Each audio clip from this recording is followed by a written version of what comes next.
ఇటు రాయలసీమ జిల్లాల నుంచి కానీ, అటు కృష్ణా గోదావరి జిల్లాల నుంచి కానీ, ఉత్తరాంధ్ర జిల్లాల నుంచి కానీ పార్టీకి శ్రీకాకుళం ఇచ్చాపురం నుంచి ఇటు కుప్పం వరకు అద్భుతమైనటువంటి స్పందన చూస్తే తప్పకుండా 175కు 175 విజయం సాధిస్తామన్నటువంటి దృఢ నమ్మకంతో మేము ఈ యొక్క ఎన్నికలకు వెళ్తా ఉన్నాం.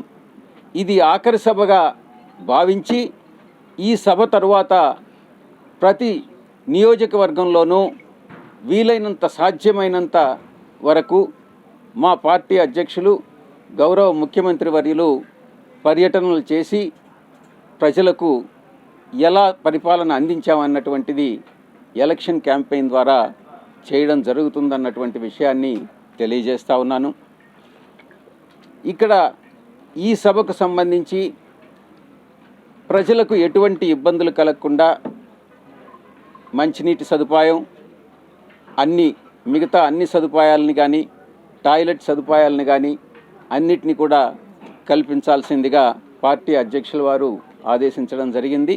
తప్పకుండా ఈ యొక్క సభ 10వ తారీఖున మధ్యాహ్నం 3 గంటలకు గౌరవ ముఖ్యమంత్రి వర్యులు సభను ఉద్దేశించి ప్రసంగించడం జరుగుతుంది. ఈ యొక్క సమావేశం 5 గంటలకంతా 5:30కంతా పూర్తవుతుంది.